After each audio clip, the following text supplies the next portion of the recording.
اس سے بڑی خبر کیا ہو سکتی ہے کہ جناب پاکستان کے وزیر خارجہ جو ہیں وہ جو ایک کنٹروورسی ایگزسٹ کر رہی تھی سعودی عرب کے حوالے سے، اس کے بعد چائنا کے دورے پہ تشریف لے کے گئے ہیں، اور چائنا کے دورے پہ جب ہم پہنچے ہمارے وزیر خارجہ تو وہاں پہ استقبال کے لیے پاکستان کی ایمبیسی کا عملہ ہی موجود تھا، اور چائنیز کی طرف سے ان کے دفتر خارجہ کا کوئی افسر نہیں آیا۔ اس کو بہت سارے لوگوں نے بہت سا ایشو بنایا۔ ہم ویسے بہت سارے، چائنا ہو یا سعودیہ ہو، ہم وہاں پہ پروٹوکولز پہ یقین نہیں رکھتے، اور اسی لیے جسے کہتے ہیں کہ بچھ جاتے ہیں، ہم بھی جائیں تو وہ بھی بچھ جاتے ہیں،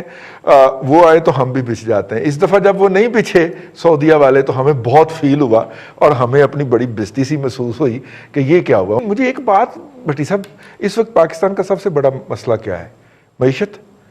معیشت ہی ہے نا؟ جی۔ اور ہم اپنے سب سے بڑے دوست، اور معیشت سے بھی بڑا مسئلہ یہ حکومت نہیں، معیشت ہے۔ ہماری حکومت کا وزیر خارجہ ان کی سیکنڈ موسٹ پاورفل شخصیت سے ملنے گیا ہے،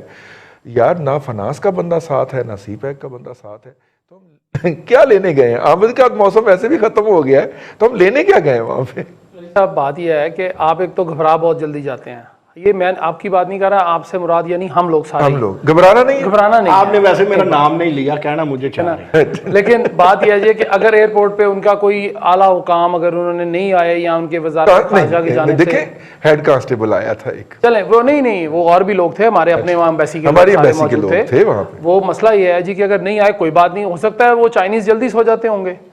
وزیر خارجہ نہیں ہوتے، دیر ہی کیسے جا رہا ہے جنا گھر، چلے وہ پھر اس وقت کہیں آرام فرما رہے ہوں گے یا کوئی اور ضروری کام کر رہے ہوں گے، انہوں نے صرف ہمارے سے تو نہیں ملنا، چائنا سپر پاور ہے، اکنامک پاور ہے، وہ کسی اور سے بھی میٹنگ ہو سکتا کر رہے ہوں، یا وہ اپنے صدر سے مشورہ کر رہے ہوں، میں نے کچھ دیر کے بعد وزیر خارجہ آئے ہیں پاکستان سے، ہو سکتا ہے کہ وہ وزیر خارجہ بھی 2 بجے اٹھتے ہوں، یہ نہیں ہو سکتا، چائنا میں یہ نہیں ہو سکتا، اچھا اتنی بڑی سپر پاور ہے تو وہ نہیں، چائنا جی وہ صبح 4:30-5 بجے اٹھ جاتے ہیں۔ میں ایک دفعہ گیا ہوں ماضی میں وزیر اعظم صاحب کے ساتھ، وزیر اعلیٰ صاحب کے ساتھ دورے پہ، تو وہ تو صبح 5:30-6 بجے اٹھے ہوتے ہیں، سارے ریڈی ہوئے ہوتے ہیں، کوٹ پینٹ پہن کے ہمارے سے بھی پہلے تیار ہو جاتے ہیں، نماز ظاہر ہے انہوں نے نہیں پڑھنی ہوتی لیکن وہ صبح منہ اندھیرے اٹھ جاتے ہیں، بالکل سارے وہ واک کرتے ہیں، سیرے کرتے ہیں، نہیں تو پھر کیوں نہیں آئے؟ ہاں جی، وہ دوسری بات یہ ہے کہ اس میں ایک جو بات آپ نے جو کہی ہے اس میں میں یہ کہوں گا کہ وزیر خارجہ صاحب چائنا جو ہے جی کسی کو بھی لے کے نہیں گئے، آپ نے یہ مجھ سے پوچھا ہے، مسئلہ یہ ہے جی کہ وہ چونکہ کچھ ایسی باتیں ہوتی ہیں جس کی پردہ داری بھی ہوتی ہے، جو ہم نہیں بتانا چاہتے کئی لوگوں کو یا کئی دوستوں کو، تو پھر ہم نے اس سے ان سے بالا بالا کرنی ہوتی ہے۔ جب ہم کچھ چیزیں ایسی بالا بالا کرتے ہیں تو پھر ہمیں بہت سارے ایسے دوستوں کو پیچھے چھوڑ کے جانا ہوتا ہے، یا ہم ان سے گائیڈ لائنز لے لیتے ہیں، پرچیاں لے لیتے ہیں، جیب میں رکھ لیتے ہیں کہ جی ہم اس پہ موضوع پہ بھی بات کر لیں گے، یا ایگزم بینک جو بینکار ہیں ان کی جو انہوں نے قرضے ورزے دیے ہیں ہمیں، ان سے وہ معاملہ ضرور وہ اٹھائیں گے جی کہ ہم اتنے زیادہ اپنی پیمنٹ سٹاک اپ نہیں کر سکتے کسی بھی جگہ پہ، اگر وہ تیار ہے تو اس کو چلا دیں۔ 2 سال تو ہو گئے، 2 سال سے زیادہ عرصہ ہو گیا جی، 2.5 سال ہو گئے تقریباً اس کو مکمل ہوئے۔ ہماری مجبوری یہ ہو گئی ہے کہ چونکہ ہمارا جھنڈا پاکستان میں ہی جو ہے وہ بڑے مسائل کا شکار ہو گیا ہے، تو ہم باہر جا کے کیا کریں گے؟ اب مسئلہ یہ جی کہ ہم ایک طرف سعودی عرب سے بھٹی صاحب یار غلط گل ہے، دیکھو دفتر خارجہ کا دروازہ پاؤں کے ساتھ کھول کے آپ ہمیں ٹک ٹاک بنانے جی بالکل ایسے ہی ہے، میں یہی کہہ رہا ہوں، تو پھر ہم کیا کریں؟ یہ میرا مطلب ہے کہ خارجہ پالیسی کیسے چلائیں؟ آپ زیادہ الیبوریٹ کر دیتے ہیں، میں نے تو مخصوص الفاظ میں اس کی نشاندہی کی ہے کہ آپ نے زیادہ کہہ دیا، چلیں ہم نے جھنڈا یہاں اس کو نہیں قدر کی، تو باقی تو دیکھیں رضی صاحب، جب میں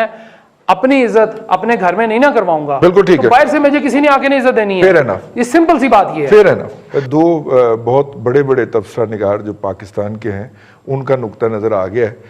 ہے، سانو پتہ ہے کہ ایسی کی کار رہے ہیں۔ 2008 میں اگر جاتے ہیں تو آپ کو پتہ ہے پہلی دفعہ متعارف ہوئے تھے بطور وزیر خارجہ جناب شاہ محمود قریشی گیلانی حکومت میں، جب زرداری حکومت تھی، پھر انہیں فارغ کر دیا گیا، فارغ کیا گیا، ان سے بلنڈر ہوئے تھے، ٹھیک ہے، اچھا پھر آ گیا ہنا ربانی کھار کا دور۔ اب میرا جو پس منظر بتانے کا مقصد ہے پیش منظر پہ آنے کی وجہ کہ اب پھر شاہ محمود قریشی ہیں، میں تو بڑے آپ مائنڈ نہ کیجئے گا، میں بڑے مؤدبانہ انداز میں یہ کہتا ہوں